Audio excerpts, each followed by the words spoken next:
I was 18 years old when I got married.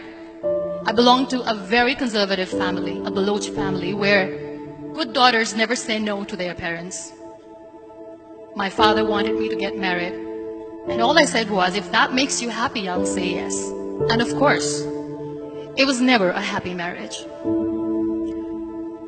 Just about after 2 years of getting married, about 9 years ago, I met a car accident. Somehow my husband fell asleep and the car fell in the ditch.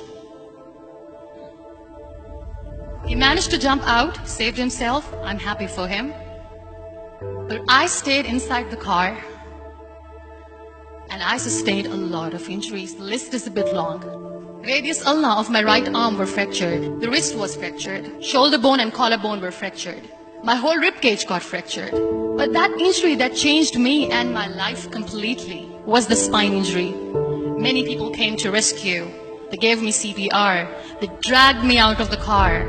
And while they were dragging me out, I got the complete transection of my spinal cord. Those 2.5 months in the hospital were dreadful. I was at the verge of despair. One day, doctor came to me and he said, well, I heard that you wanted to be an artist, but you ended up being a housewife. I have a bad news for you. You won't be able to paint again. Next day, doctor came to me and said, your spine injury is so bad, you won't be able to walk again. I took a deep breath and I said, it's all right. Next day, doctor came to me and said, because of your spine injury and the fixation that you have in your back, you won't be able to give birth to a child again. That day, I was devastated. I started to question my existence. Why am I even alive? So what kept me going was, one day I asked my brothers, I know I have a deformed hand, but I'm tired of looking at these white walls in the hospital and wearing these white scrubs. Bring me some colors, bring me some small canvas. I want to paint. So the very first painting I made was on my deathbed, where I painted for the very first time. What an amazing therapy it was. Without uttering a single word, I could paint my heart out. I could share my story.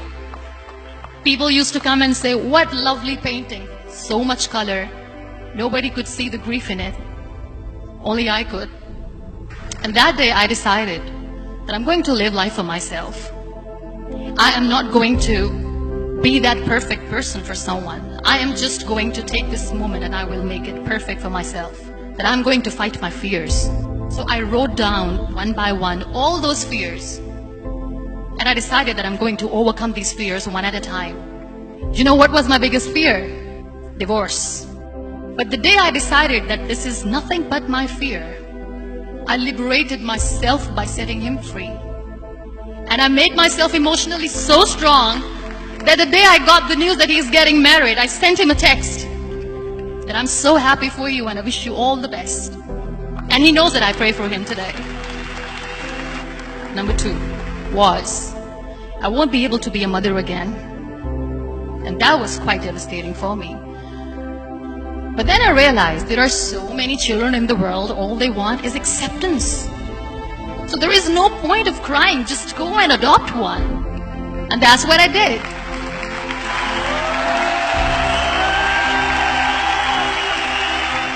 I gave my name in different organizations, different orphanages, and I waited patiently. 2 years later, I got this call from a very small city in Pakistan. I got a call and they said, are you Muniba Mazari? There is a baby boy and would you like to adopt? I could literally feel the labor pain. I said, yes, I am going to adopt him. I am coming to take him home. And that day, I was 2 days old and today he's 6. You know, when you end up being on the wheelchair, what's the most painful thing? People think that they will not be accepted by the people because we, in the world of perfect people, are imperfects. So I decided to appear more in public.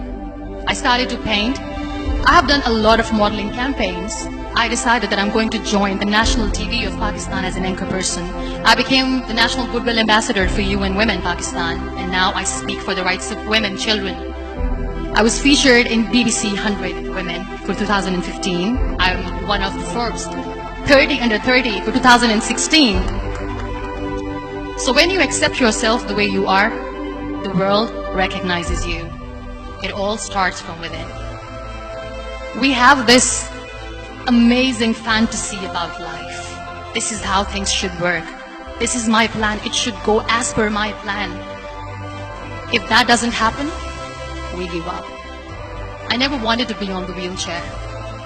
Never thought of being on the wheelchair. This life is a test and a trial, and tests are never supposed to be easy. So when you are expecting ease from life, and life gives you lemons, then you make the lemonade, and then do not blame life for that. It is okay to be scared. It is okay to cry. Everything is okay, but giving up should not be an option. They always say that failure is not an option. Failure should be an option, because when you fail, you get up, and then you fail, and then you get up, and that keeps you going. Embrace each and every breath that you are taking. Celebrate your life. Live it.